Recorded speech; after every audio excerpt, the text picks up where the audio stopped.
Mr. Prime Minister, thank you very much for having us this afternoon here in Washington. So Lesotho is participating in this Africa Leadership Summit where I understand bilateral agreements are being signed. Is Lesotho ready for business? Let me start by saying that, Peter, let me give you the overview of Lesotho, which is my country.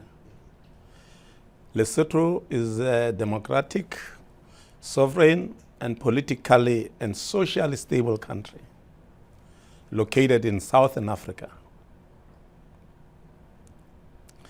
And I must say Lesotho is ready for business. Yeah, Lesotho has got an attractive investment destination, government administered incentives for investors.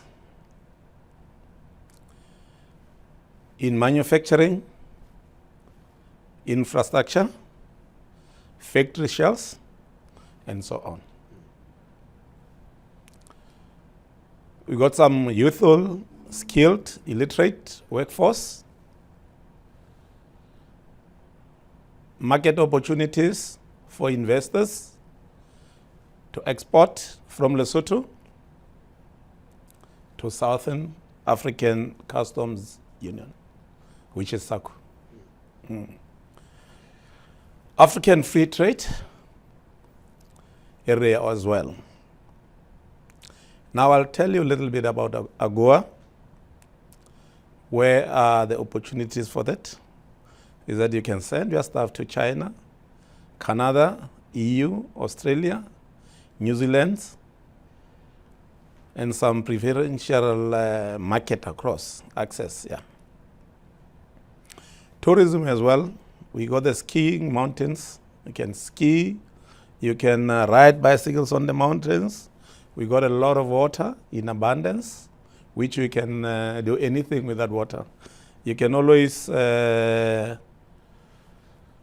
can just say it's a competitive advantage that we have in Lesotho, where you can do anything as you wish.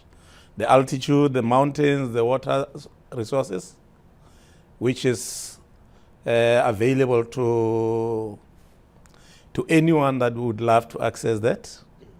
I must say everything in Lesotho is virgin. It hasn't been disturbed. So investors can take advantage of that. So, Mr. Prime Minister, when I told some journalists that I was going to talk to you, one of the questions they asked me was, you are a businessman yourself before becoming a Prime Minister. How do you plan to make Lesotho very productive? That is the question they want to ask. So talk to me about how you intend to do that. Peter. Yes. You are very right, my friend. I am a businessman at heart.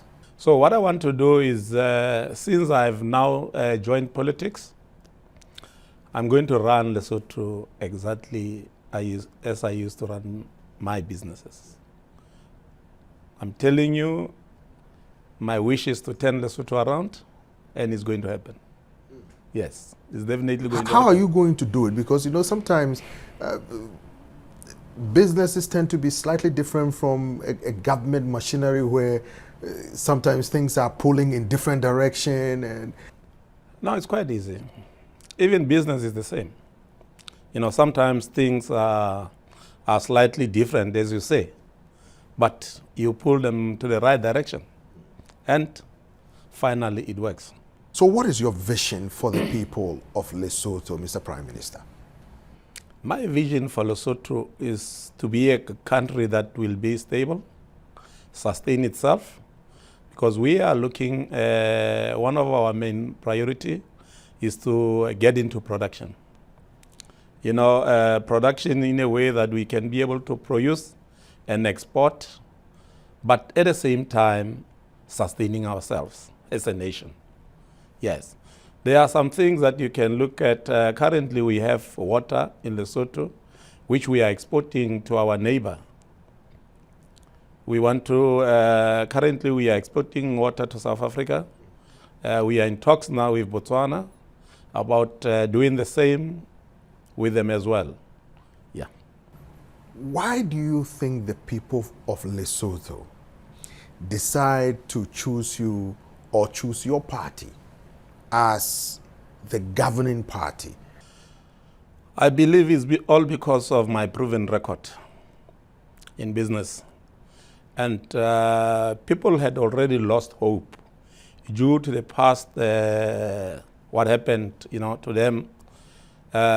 Politicians promising them this and that, which never materialized. But now I believe the Basotho people now have hope. That's why there's no room for disappointment for them. And we won't let that happen. You are a very prominent businessman. You gave a lot of things out. And perhaps it's because of your philanthropical work that contributed to your victory. Yeah. What say you? True. You need to prove yourself, because talking and proving yourself is two different things. People want to see. They don't want to hear anymore because they have had a lot of things which never turn their lives into, in a better way. So they want to see. So they have seen what I've done. So I'm going to carry on doing what I was doing then. I'm carrying it forward, still doing it again.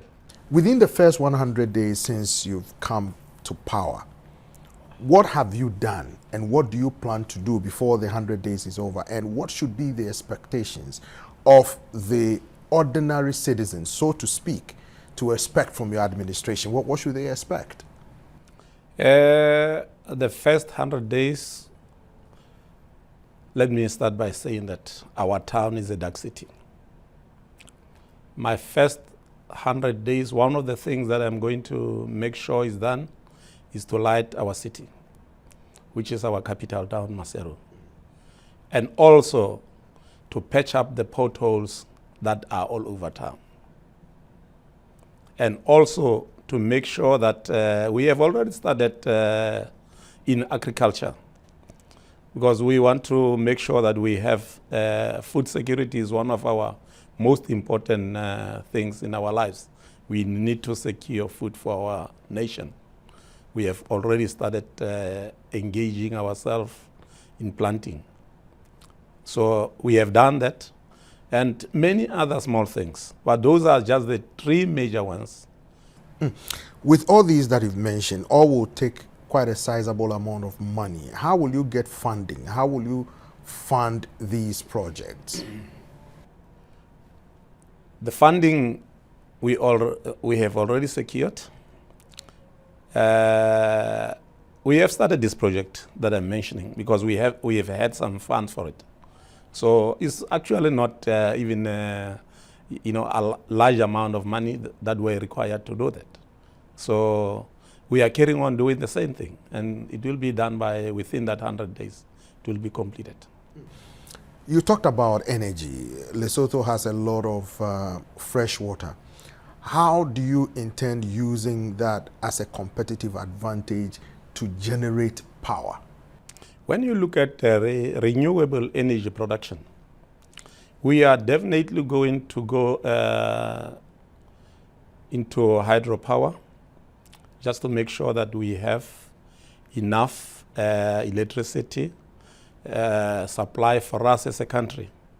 And beyond that, we're going to have access, and then so that we can be able to export it to our neighbors.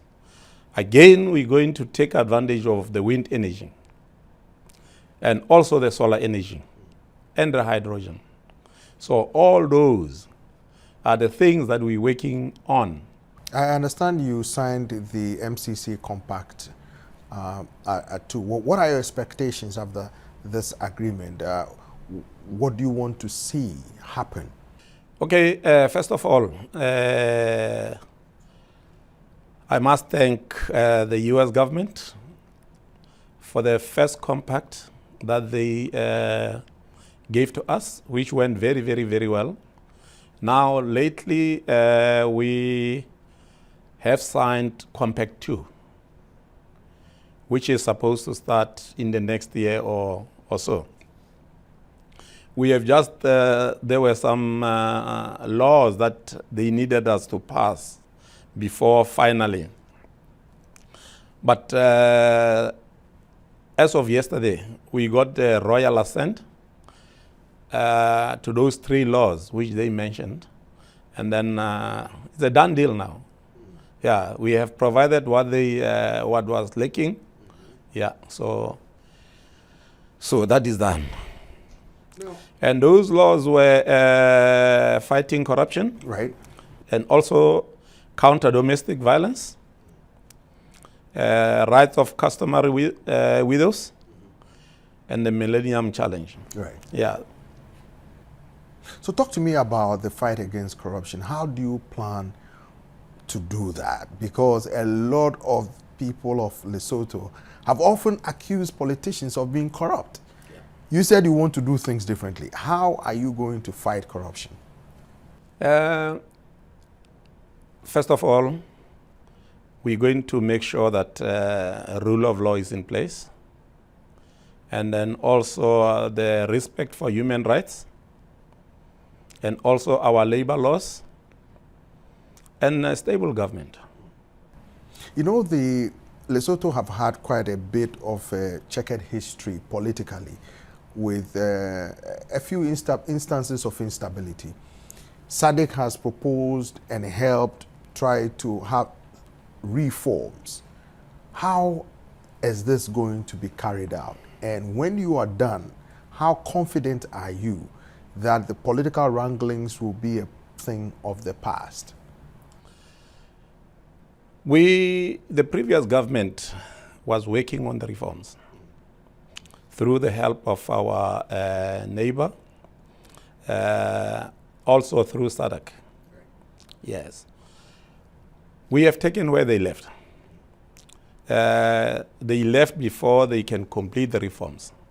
And we have made it a priority that within the 100 days, part of those reforms, the most important ones, will be passed still within the 100 days.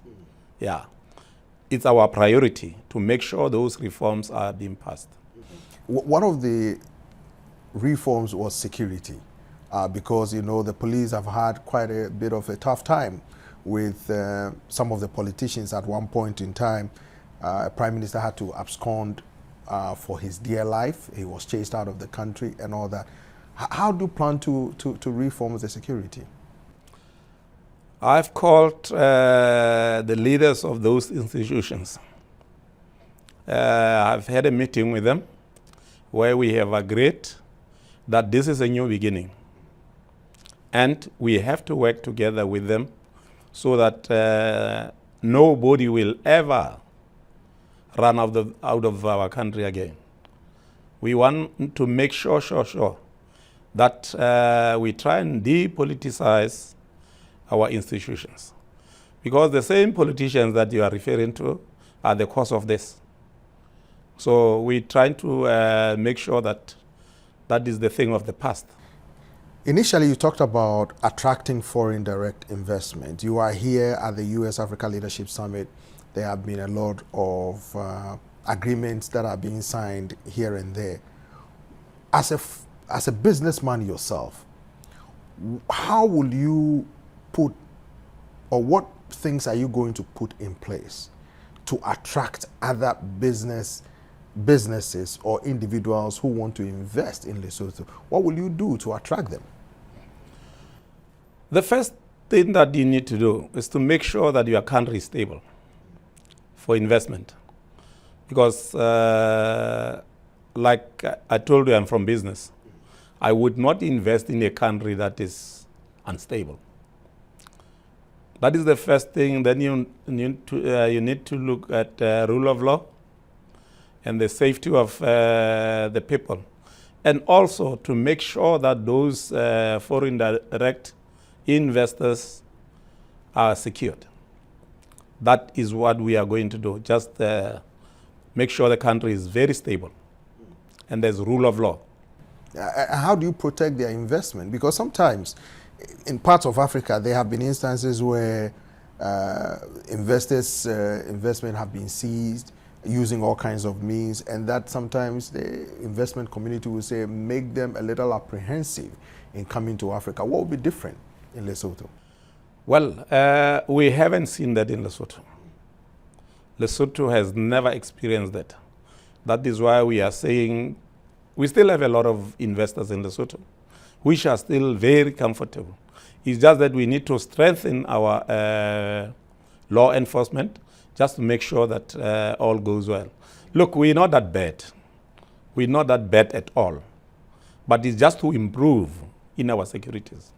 Yeah. So if there's a dispute, and you are a businessman, you know disputes come. How do you plan, or how does your administration plan to handle cases of disputes? Because as humans, there would be disputes when it comes to businesses and investors when they invest and they are doing businesses. How does your administration plan to handle cases of disputes in order to resolve them? Well, the time when I was in business in Lesotho, I haven't seen where there was a lot of dispute between the businesses as well as government. That part I haven't seen. Even our Court of Laws hasn't experienced that. Because, I mean, like I say, I was in business. I haven't seen any dispute that even when there's fires court between the FDIs and the locals or the government, that I have not experienced. So let me ask you, why do you think your experience in business will help you in your new role as the Prime Minister of the Kingdom of Lesotho? Like you know, I come from business. Yes. And business and politics, let me put it this way. The way politicians does things is different from what business people approach. So it's a big difference between what politicians does and what business does. That is why my aim is to run the government the same way I run business. Now, so let's look at regional peace and security. What role do you think Lesotho can play in promoting regional peace and security as well as democracy? We just have to, as Africans, we just have to come together and have one stand, of oneness. That is the only way that we can be able to defeat anything that will come from outside and wanted to go in between us. Yes. And we can even be able to trade between ourselves, between our different African countries. Because as you know that Africa is rich in minerals. We almost have everything. Lesotho has got water. Other country will be having this, other country will be having that. So we can be able to, to work together and be able to trade between ourselves. I know during the campaign you promised the people of Lesotho that their lives will be improved once you become the Prime Minister. What are you telling them now? I was telling the people during my campaign that I'm going to secure their animals by putting the microchip in the animals so that we can be able to trace them, even if when they are stolen. We have advanced a lot in that. Come January, February next year, that will be done to try and stop stock theft. Because stock theft is the most killer in our nation. Yeah, not so long ago, the sheep were stolen from their owners. But the other thing that I've done, I've taken my own chopper and given it to the police so that they can be able to raid and use it against the thieves. In your last words, Mr. Prime Minister, what would be your message to the administration here in Washington following this ongoing U.S. Africa Leadership Summit, where your government has been talking to other governments and the U.S. administration to sign deals, business deals and all that? Well, I would say it is an opportunity to meet and strengthen our relationship. with the U.S. government, also with our development partners, business leaders, other African heads of state, and government. We will be able to get to something that will be able to make us work together. Yes. But as Africa and the U.S., I think the relationship is so good that we have to bank on that and make it much more stronger than where it is now. Yes.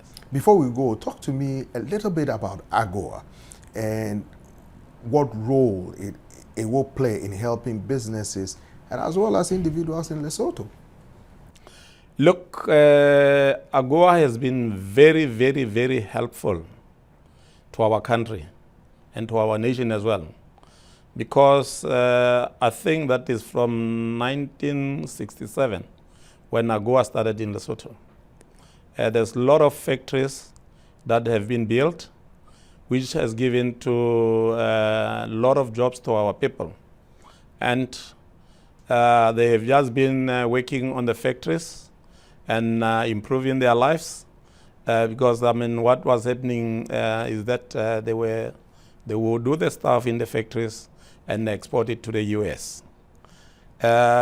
We have just negotiated this morning with the senators that we need to extend AGOA by 10 years because it's coming to an end in 2025.